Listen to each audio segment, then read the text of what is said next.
Welcome to Warblog. Today I'm going to look at the Mohmand Dara border point in Afghanistan, in the border area.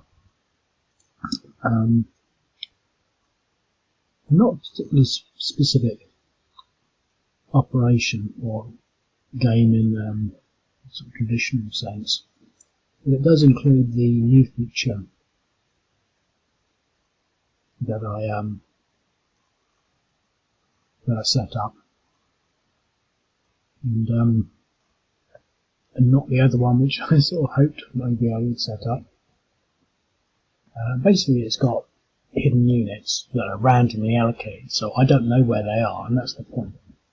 But what it doesn't have is the thing that I wanted to set up, and that was the ability to maybe carry out certain surveillance operations or recce operations. So the only way you can do it at the moment is by visiting every hex. And again, even if I put in recce or surveillance operations, it would only increase the sort of the scope in which you could do that. It doesn't allow the rebel player, so to speak, or the militant player, to actually do anything different, because they can't see or use their units. They're not hidden, at least at this stage.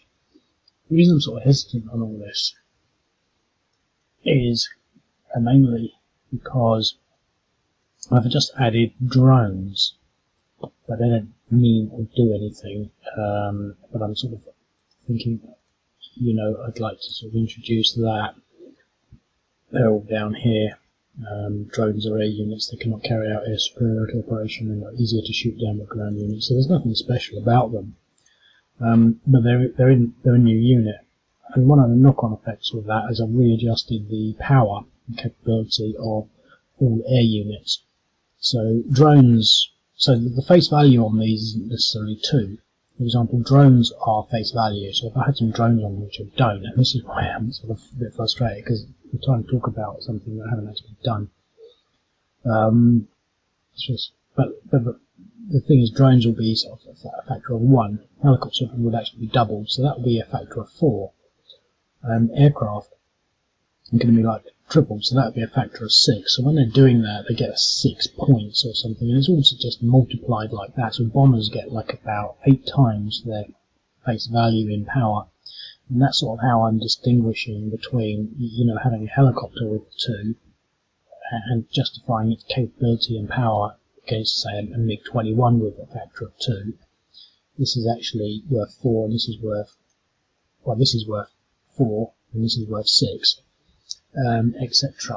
Not that you would do that. The interesting thing is, I'm not sure whether helicopters can or can't engage in air superiority, because they shouldn't. Essentially, the game is getting more complex within that air framework, which is what I want, but I don't have a complete and absolute sort of image of how I want that to go, and in what direction I'm taking it, other than it's becoming more complex. With the intention of reflecting on what I'm seeing here in the news and in the history books itself. For example, when I introduced bombers, which we don't hardly ever see, that was really, down to some extent more to the influence of the Vietnam War and their carpet bombing strategies. And I was reading about strategic bombing, and high altitude bombing, and some of the things about that, you can't shoot them down. You can't shoot a high altitude strategic bomber down with really traditional AA. So that's why we've got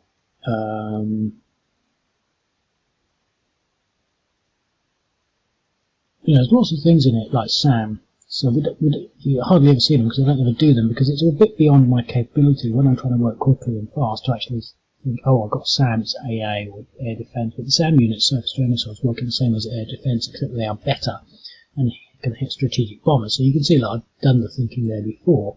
So bit by bit, we're trying to build up a more complex sort of picture. But in particular, at the moment, there's sort of continued development and use of drones, because I'm thinking that I'm seeing that a lot of the stories coming out are just sort of of one side shooting down certain drones. And I think, it's a distinctive part of modern history as it's evolving and developing right now, is that, recording that and noting that and observing that is, to some extent what this blog is all about. So essentially, this game is all about what I haven't done in that area, really, but it's still got the sort of things in there. So, for example, drones, you could start to sort of you could fly them, and that, to be quite honest, I want to still keep it very gamey, so it's a bit odd. But for example, you might land your drone here, and then it will tell you everything in those 6 hexes, because I can do that. It gets a bit difficult otherwise. And one of the things that sort of interests me about this whole concept of seek and destroy, which all stems out to a large extent from the Vietnam side of things as well, is that you have to plan that, and you have to say, print the map out and say, okay, I'm going to do this hex. And then you've got to somehow draw on the map that includes those ones. So the next one you might do might be this one, because then you get all those in, which means you've got those hexes, etc., etc. But this doesn't include all of that. Now, the importance here, the map, what we've got here is Afghanistan, we've got Pakistan, and this is the border point. Now, I don't know where the border point is, but I've got the Gorky crossing there, and I've got another one here. What we've got here is 2 sort of primary antagonists. We've got Lashkar-e-Taiba and Jaish-e-Mohammad, who are essentially Daesh sort of affiliated organisations. But the key thing is they were essentially Taliban, but they've now reorganised, reaffiliated, because the Taliban are basically signing a peace deal with the Afghan government. And this is all part of the peace deal that the US is helping to broker, and it's part and parcel of the withdrawal of the US forces.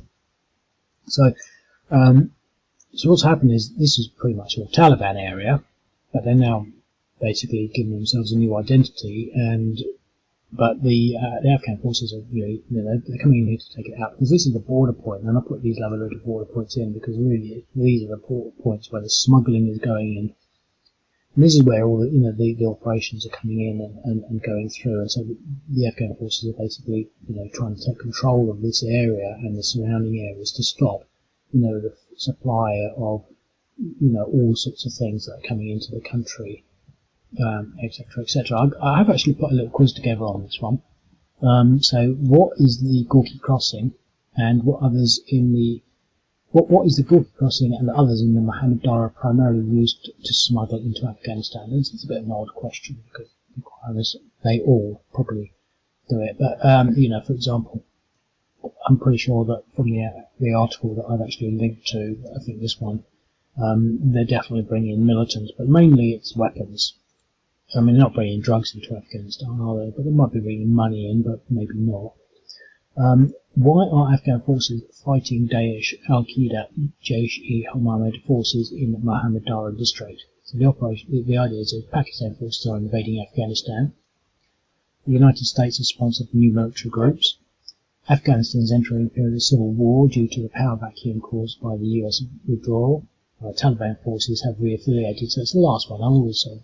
Hopefully these questions should be, the whole idea is they should be self-answering if you're paying attention to not just the scenario but the links mainly. If you've read as much as I do, and they're all designed to be quite simple, in that all you have to do is apply yourself to think in some regards. How long has the crossing area in the Mohmand Dara district of Nangarhar been in militant control? The answer to that, 20 years. And again, it's not a clever question. It's not as though you should know it, but if you've read the article,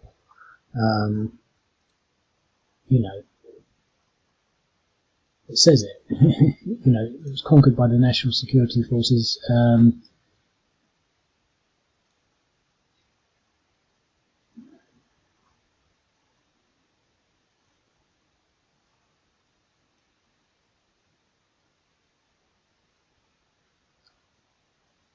My brain's not working quite correctly there, but I interpreted that as the first time in 2 decades. But what it actually says, the largest cross-border trafficking corridor of weapons, ammunition, explosives for terrorist groups in Mohmand Dara, Mohmand Mohmand Dara district of Nangarhar was conquered by the National Security Forces in 2 decades after several days fighting. So I think that should be in the first time in 2 decades, because otherwise it doesn't make any sense at all. But that's how I've interpreted it. So I think it's quite significant to realise that you know that if that's actually as it is, that so this is a significant operation because it's the first time in 20 years that they've been able to close it and take control of it. What is the National Directorate of Security? Basically, the National Directorate of Security is the NDS. The commander of the NDS in Nangarhar province said that there are several such other crossings at point 0 on the border between Afghanistan and Pakistan, which is still under terrorists. It's just all been translated under terrorists, under terrorist control, presumably. So essentially, NDS. What is it? So Specialist Afghan Agency for Special Operations, the Afghan Department for Overseas Covert Operations, the Primary Intelligence Agency of Afghanistan, Afghanistan Government Agency for Immigration and Border Control. It was actually this one, but all you have to do is look it up. And it just prompts you to think about it a little bit further. Sometimes get stuck with questions, but generally they turn out to be sort of slightly clever. But what is the ideology of Jaish-e-Mohammad, which is basically this group here, Islamic separatists, Islamic State affiliate, Islamic fundamentalism, Batiyana scriptural interpretists. Well, it's actually Islamic fundamentalism, I think. Yeah, so I got all these correct. I mean, I don't always do the quizzes, but I thought I'd do this one just because I think that this is, based on the fact that it's the first time in 20 years, it seems to be quite a significant thing. And that's why I do these things in Warblog, because, strategically it's not a major battle. It took them 2 days of fighting. I mean, that's what it says. After several days of fighting, so I mean, presumably, that's them there, having done several days of fighting. And, you can just see how formidable this landscape is. Doesn't seem as, it's more formidable than your men, but imagine that, the girls are not swarming with terrorists, but, taking and maintaining control over this sort of terrain is, you can see how difficult that's going to be. I mean, I think the general consensus throughout is that Afghanistan is impossible to control, mainly because of the sort of nature of the terrain. And I think that's one of the things that a lot of people in the West don't really necessarily fully understand about why these countries, are under endless, civil unrest in that sense. And, it's always been my opinion that a lot of these countries are like that because of the inhospitality, man, this is crazy, the bad terrain.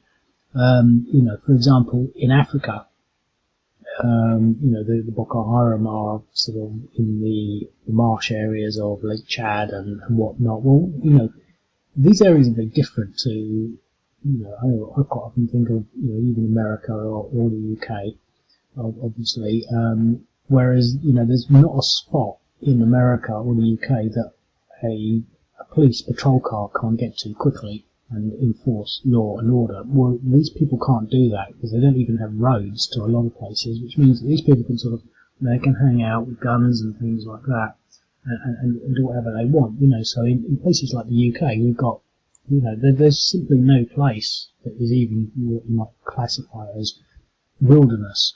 I've even read studies and sort of articles on the concept of wilderness, and it basically doesn't exist. In particular with regards to sort of the ability to get there. So you couldn't have, quite often I think of Wales, or Scotland. It'd be physically impossible to have,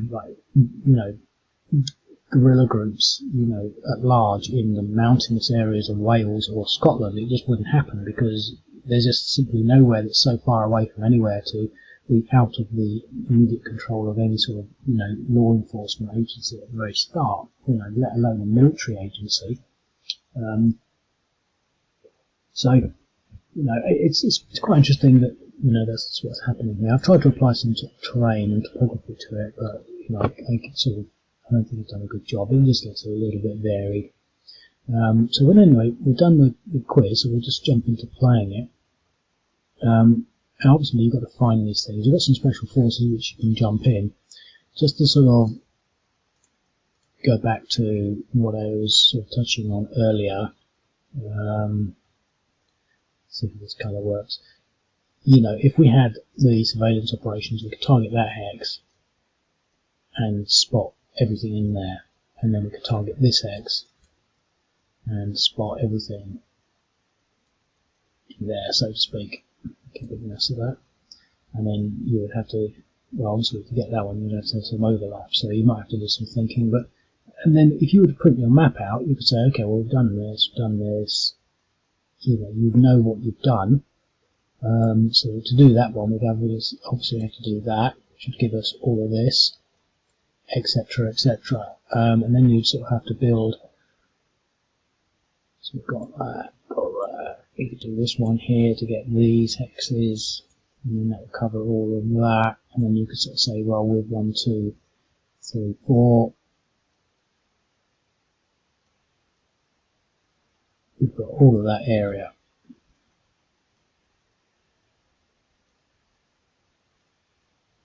Yeah, and obviously I can't do that at the moment. And then, you know, so, but the thing is, I think the exercise is quite interesting intellectually to stimulate sort of the, you know, what you might do if you were doing that sort of seek and destroy operation.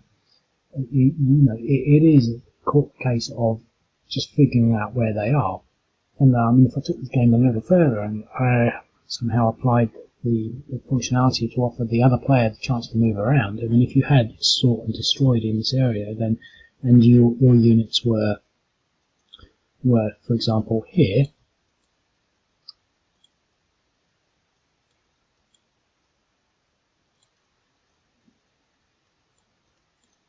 for example, as soon as this area was looked into, you could move into there.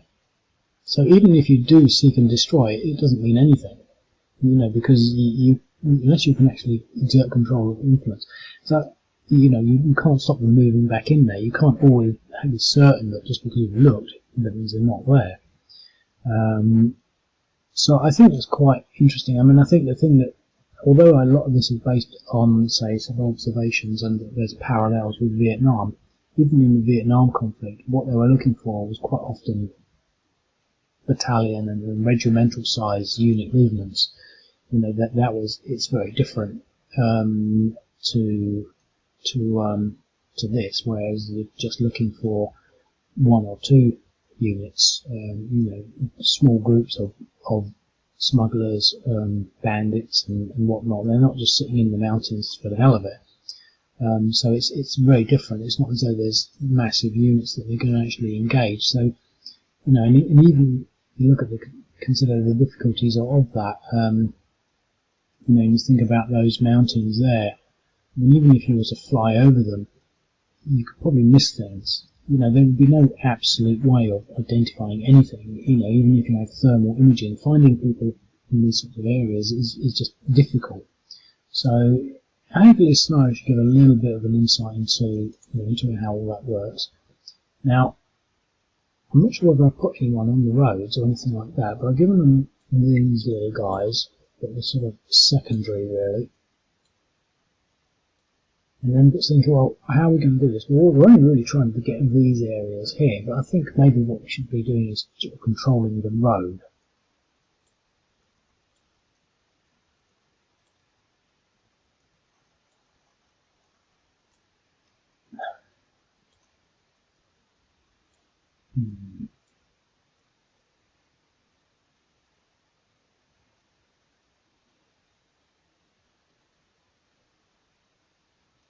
I'm going to send 1 in this direction. And he won't be able to stack, so that's that. I'm not going to land anything, there's nothing to attack. I'm not going to attack anything there yet. So they're not going to do anything because they're just sitting there. So next turn,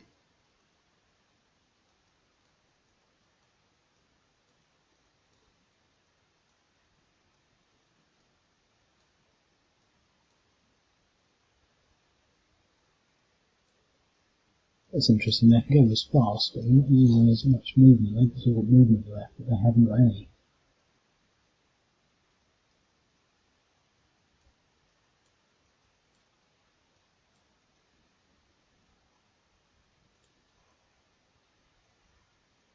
No, I'm just going to sit there. I haven't got anything on the Pakistan side. I'm not going to include play on the Pakistan side, but it does.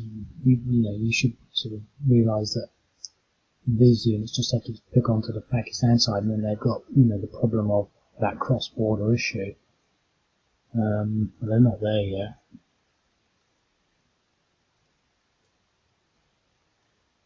Now there is something that's missing here. Bridges across this. I'm going to have to put some fords in as well. Should be a bridge there. And some bridges here. That's an error.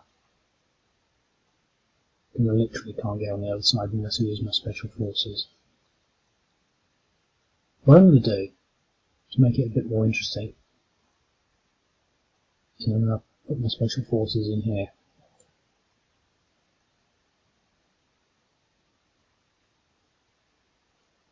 In theory.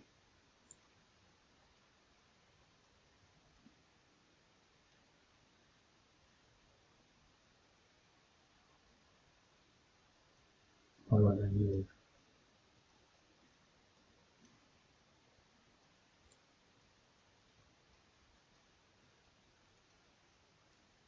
It's an error of some sort.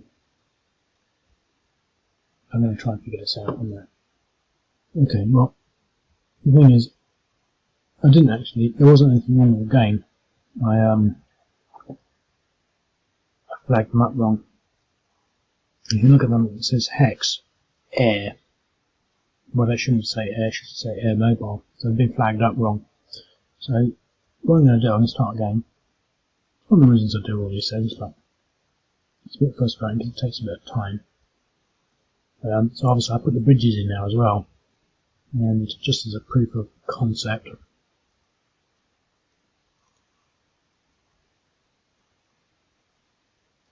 I'm going to start off with some special force operations here.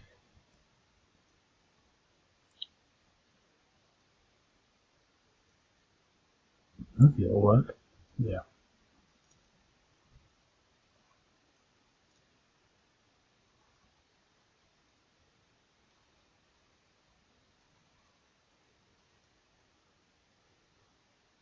No. There it is.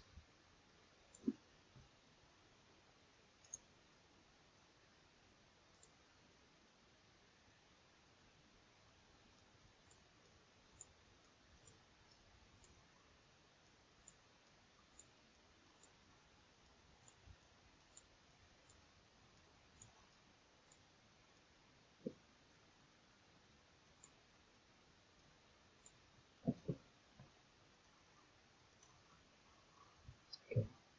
They're not going to do anything. They're going to go across the border, I think, maybe later.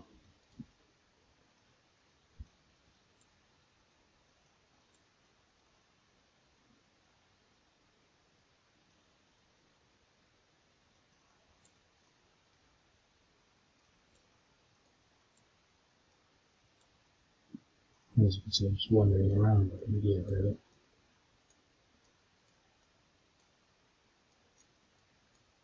I like the way the infantry can effectively go just as far.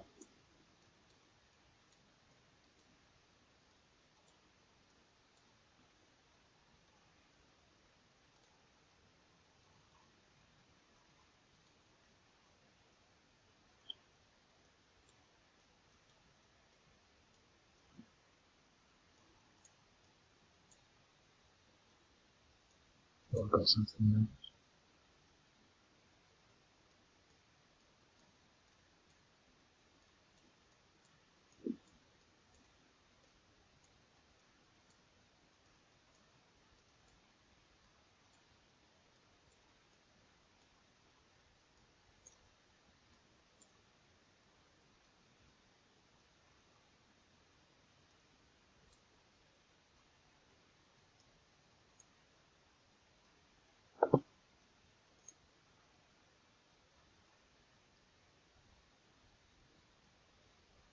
Maybe I should try and take these guys out manually.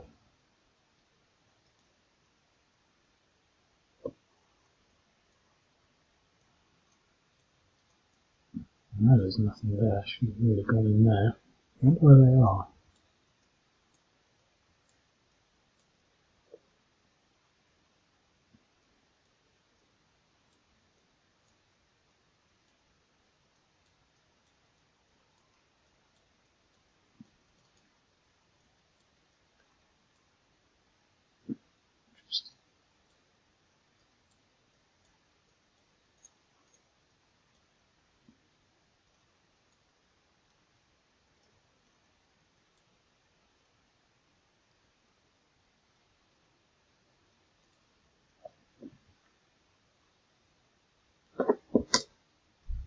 Hmm.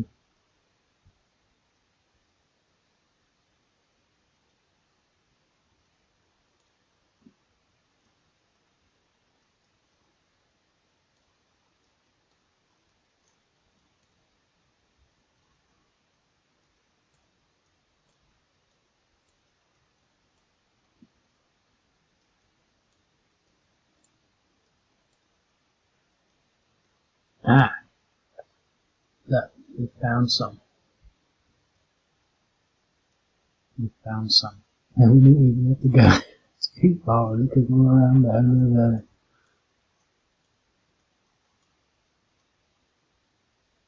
Okay. Right.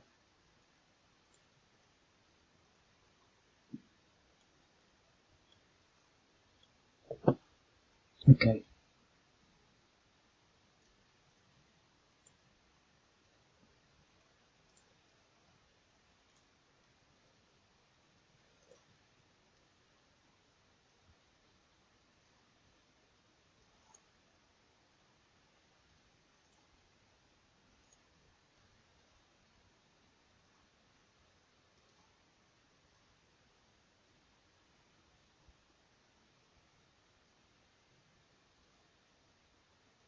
Okay, I'm not going to attack them this time. Because also they're going to want to run away.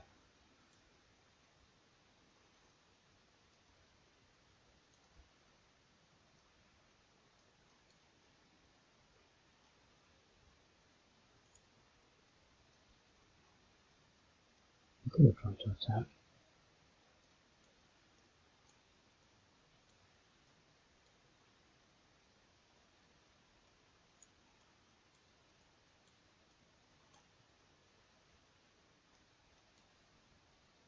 So obviously we would get some sort of rotation of where you've been, where you would find anything.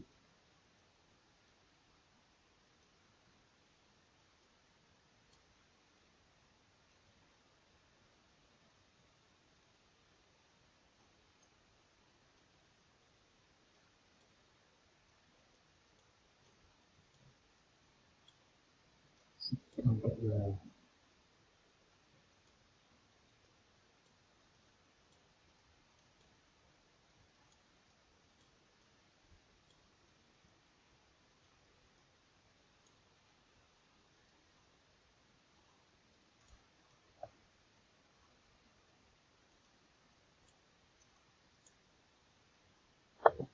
So if we still have special forces, we could all run them into there.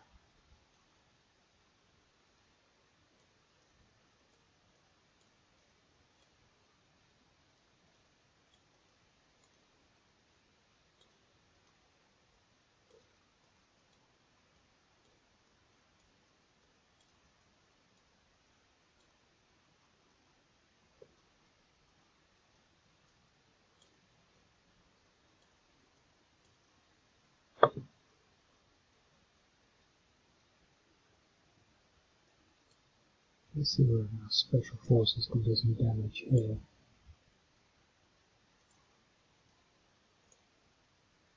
With some support in the air power, obviously. We lost a helicopter.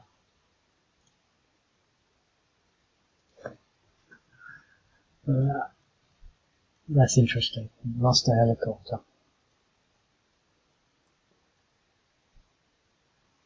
I have sort of put that into the rules that helicopters are a lot easier to hit than anything else. And I think because you see quite often helicopters being shot down. But let's see whether we can attack this position.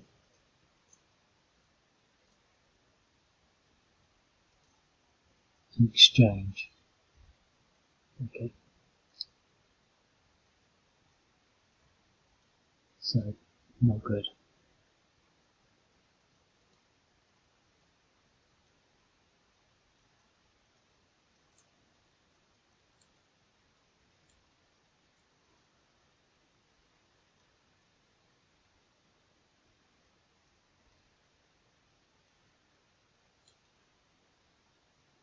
Okay, so they all cross the border.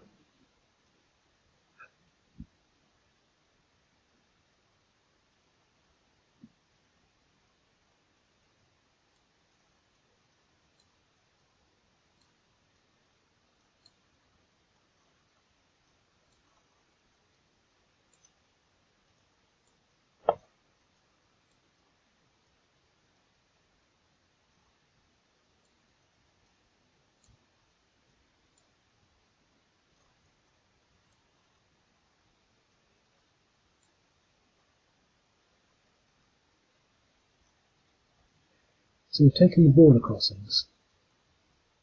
We haven't found one unit.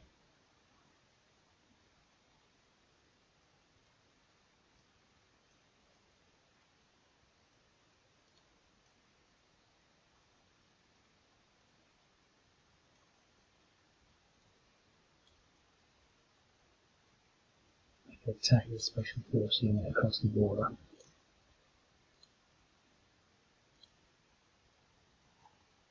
2-1 and drive them back.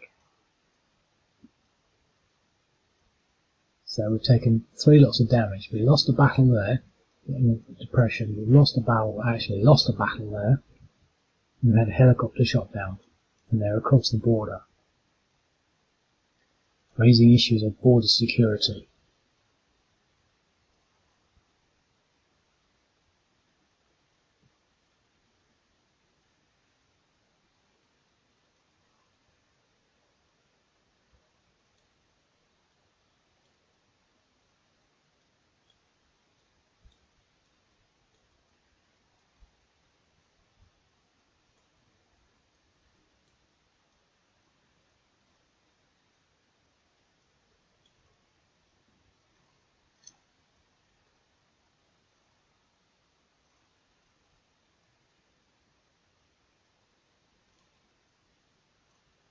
Okay, so we won that battle.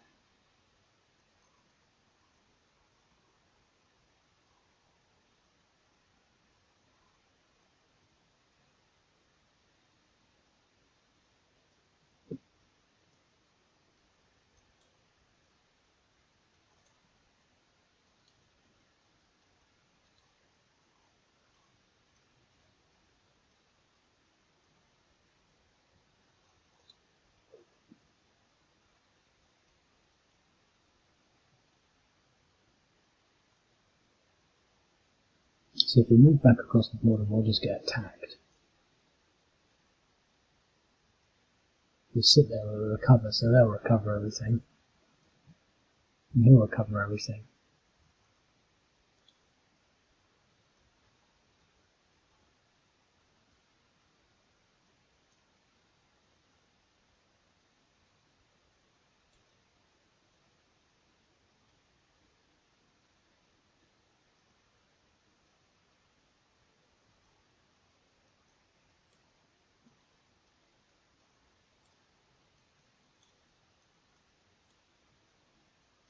And he'll recover.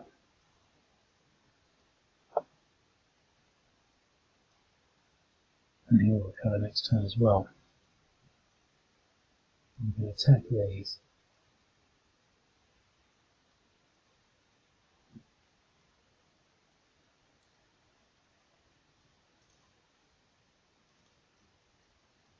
Let's try a helicopter in there.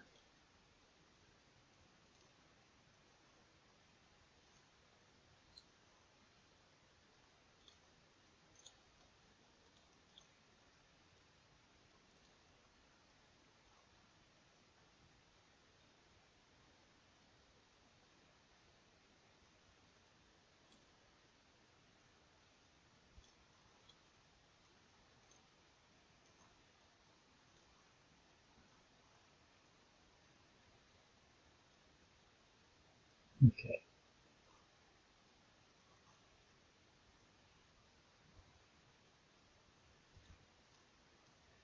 So they're going to sit here and recover. They're going to recover. So that's that. So we're still hunting for things.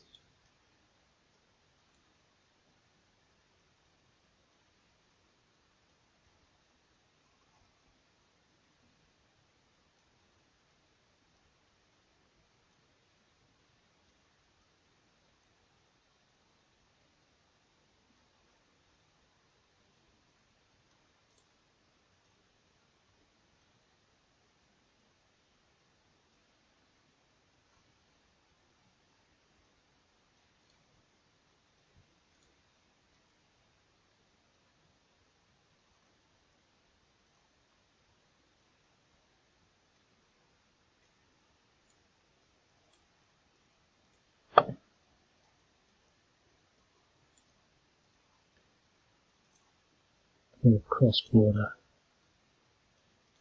shenanigans.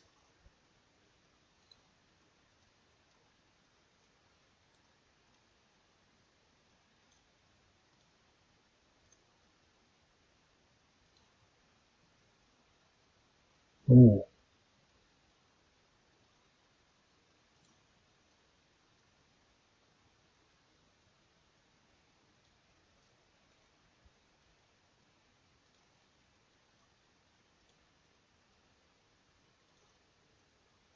so that's pushed him up to a permanent fatigue of at least 1.8.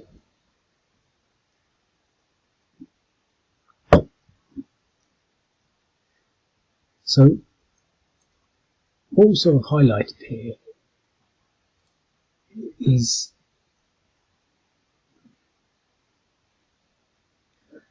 going to move into Pakistan. So see, all they've got to do is stay within Pakistan, and they're out of the reach of the Afghan forces.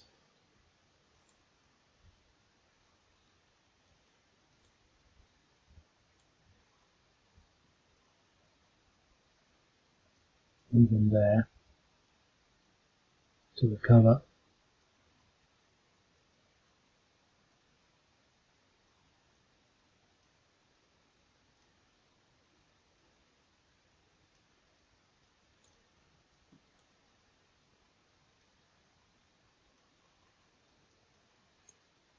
And that's that, really. We've got no more air power. They're not going to do anything. The question is,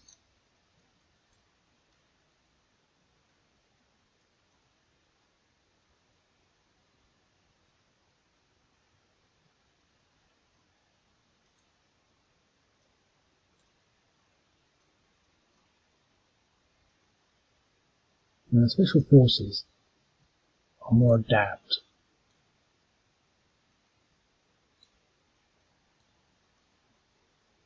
to search for things. So we'll leave him there until he can get there. This is going to be a long time. So what we're highlighting here is the sort of the banality of looking for things in this sort of vast open space.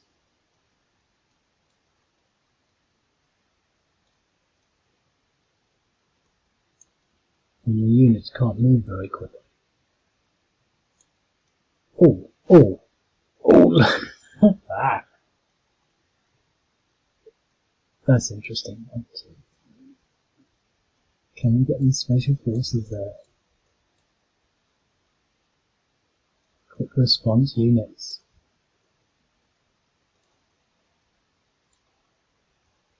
.35 helicopter strike.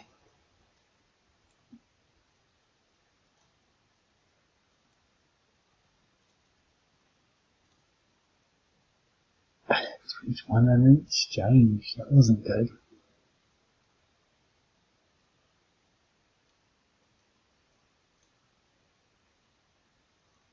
So they could be anywhere, because we were doing quite a lot of operations around here. We didn't find them when we were there. So these ones are Jaish-e-Mohammad, and these ones are Lashkar-e-Taiba units. But what are they going to do? Are they going to hold in there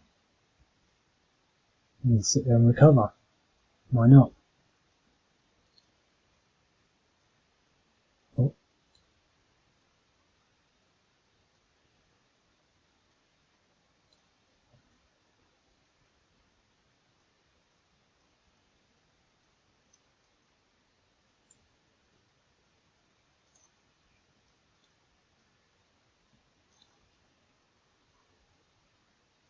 You've got to get them out 3-1.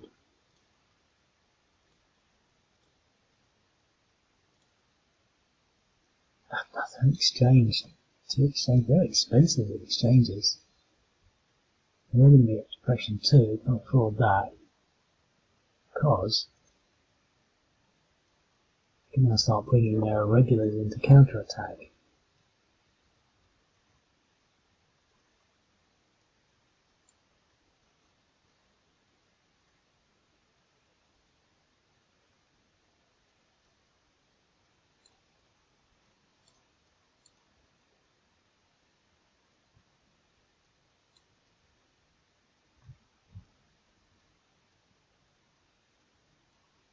What we really need is to coordinate this with the Pakistan forces to eliminate them, sort of being able to sort of use the Pakistan border as a Ho Chi Minh Trail.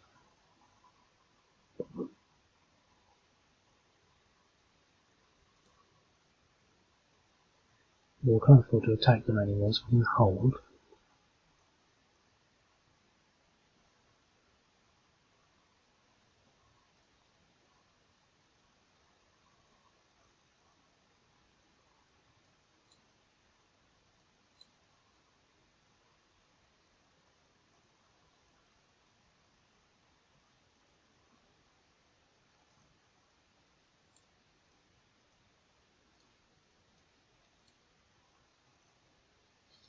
Zero. I'm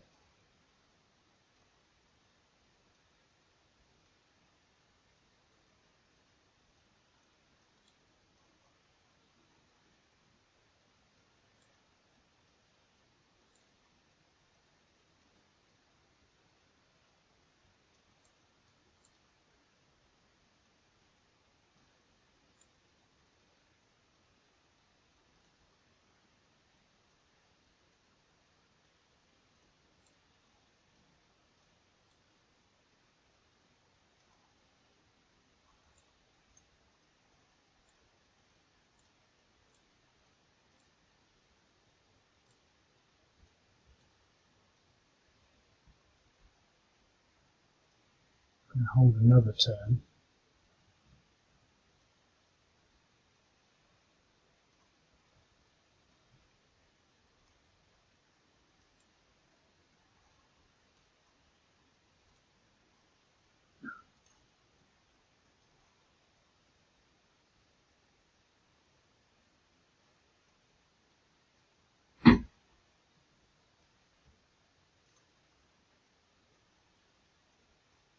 Oh, now they've dug in. That's not good. I had a chance maybe last time to do something, but they're going to recover.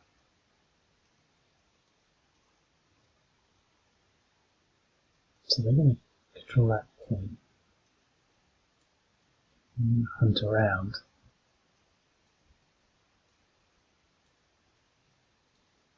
I'm going to do a big assault.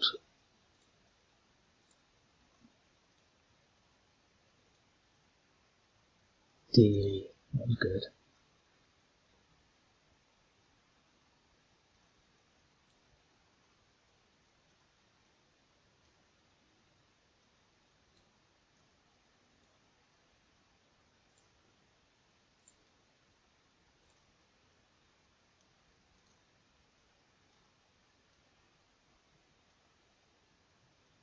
Okay, so we can pummel them.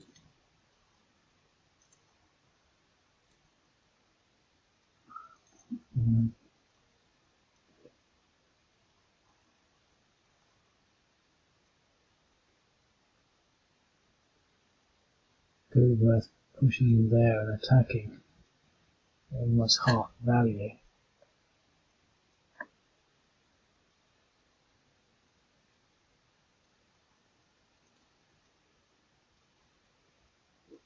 Well, we're going to escape across the border. So everything is away from the border edge.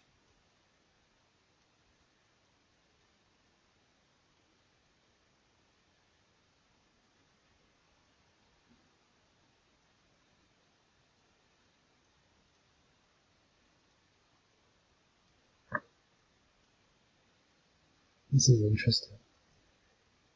But I'm not going to take it much further. Point being that I just don't know where all these other units are, and I don't know where I've been. So I'm going to search.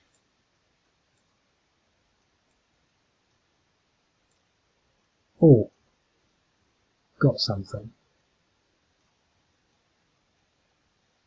That was interesting.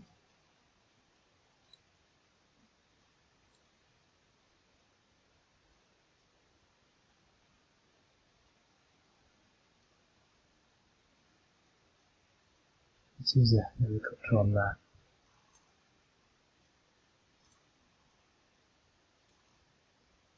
Nothing.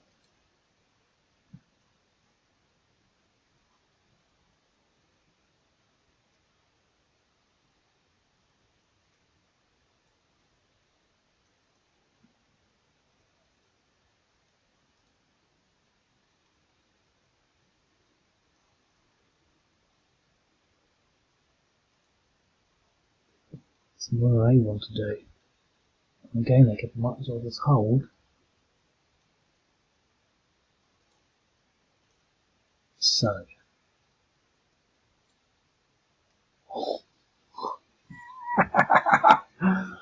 Oh, it gets hairy. It's now hairy in there. This is it's hairy. This is Jaish-e-Mohammed's point. A bit hairy, but Jaish-e-Mohammed don't surf. So let's bring in 3 helicopters. Mohammed's point. No.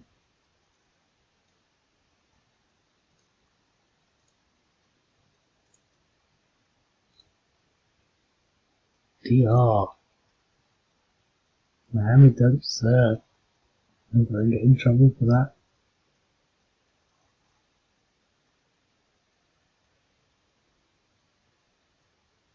I think I want to punch him out there rather than push him there.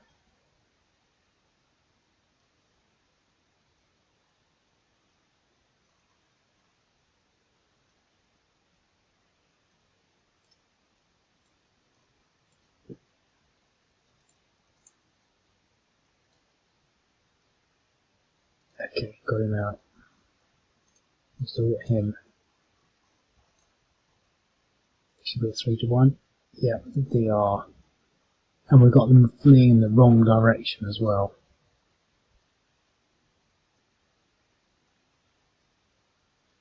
This is interesting. This is actually getting interesting as well. What can they do? Well, obviously they're not going to do anything with these lots, but they could sort of, they could do something, couldn't they? They could come across the border, they could try and take this cross-border point back. We're occupied here.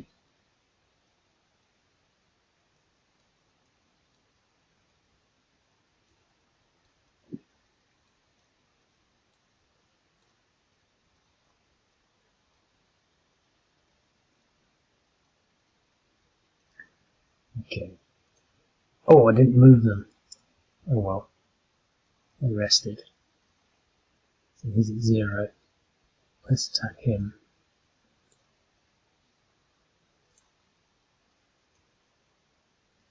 1.6 now, okay.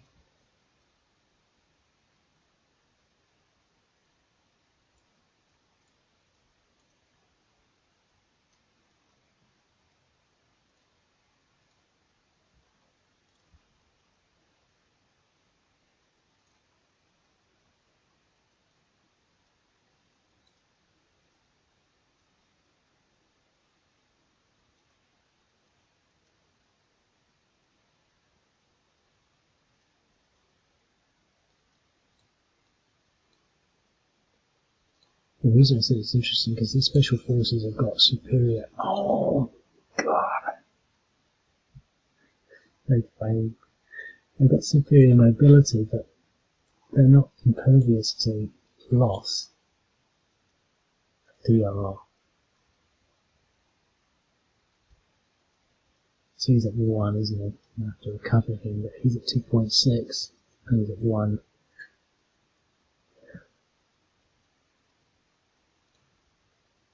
Well, we've got a security issue up here that I'm not put any effort into. We'll deal with that next turn.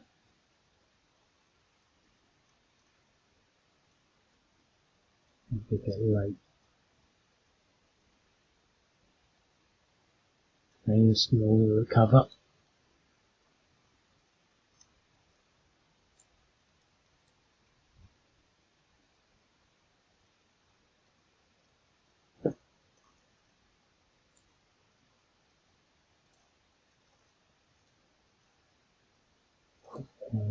I think I might have to up these helicopters. Oh no, we are in hills, that's why it's difficult, we're in hills.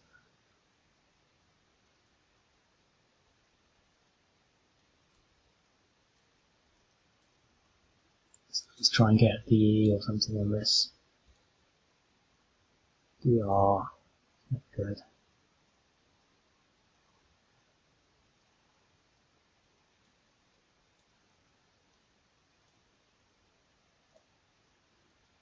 TR, at least there's another pushback.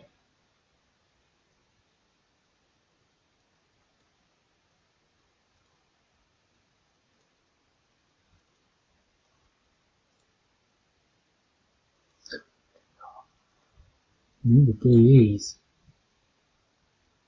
What's that? Well, you were warned. Taliban are trying to attack the border point, and they failed with an AR.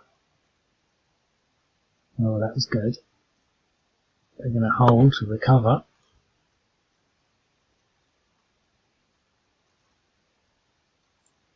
I'm going to keep pounding this unit here. Maybe they should try and split up.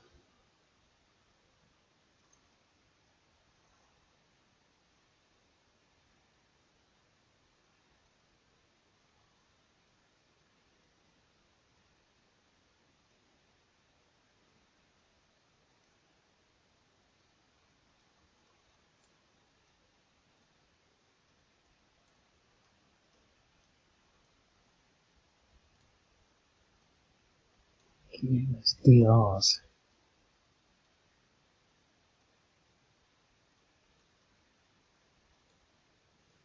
So with these special forces, we can really chase them. That was what we wanted, a DE.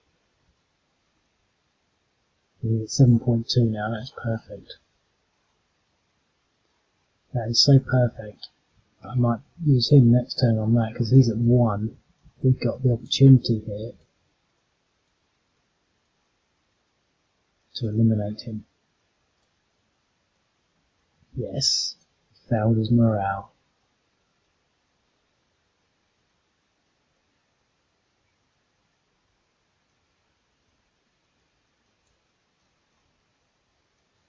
They've held. They've routed. It's 55 minutes. It's a perfect time to stop. Now let's just end the turn. Just get out of it. That was an exciting game. That was exciting because I few things happened when it looked as though it was going to be pretty boring.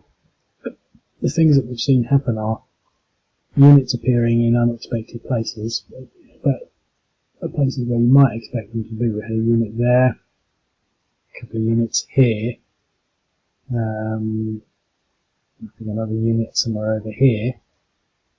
So they were all sort of in this sort of area. They fled across the border, which gave them the ability to sort of reorganise, recover, and to counter-attack. They were able to put a counter-strike together against this strong Afghan security force, but they failed. It was a one-to-one, so it wasn't bad, but they failed. So that was quite an exciting sort of battle. And these battles are often sort of, you know, because it's a war game, they're under sort of, not so much underestimated, but, you know, I think they're easily not savoured. You know, it's sort of like, oh God, you know, but that was, you know, when you think, oh, what happened there? Well, it was, you know, obviously it was quite a large assault, and, you know, it's quite an exciting sort of thing in the sense that you could almost imagine that that could be real. Here, we managed to isolate these units that we were doing in our search and destroy mission. We found two together, which made it interesting. I don't think we're exciting too much. And we managed to chase them, but this time we chased them into Afghanistan as opposed to towards the Pakistan border. With the result that one of them is actually still on zero depression because he's managed to evade serious conflict and has been able to recover, whilst the other one, through a series of sequential assaults, we've managed to totally destroy. So in all, quite a lot happened. Other things to maybe comment on are that the rebel forces actually left the crossing points as opposed to contest them. Now they left them, but we contested these other battle sites, so maybe we could have left them. But I think that's quite an interesting representation of what you might imagine is happening at this moment in this sort of strategically important position for smuggling operations, which is sort of part and parcel of what this is all about, the Mohmand Dara district, whatever it is, Gorky Crossing, etc., etc. So, yeah, I'm quite impressed with the way that turned out.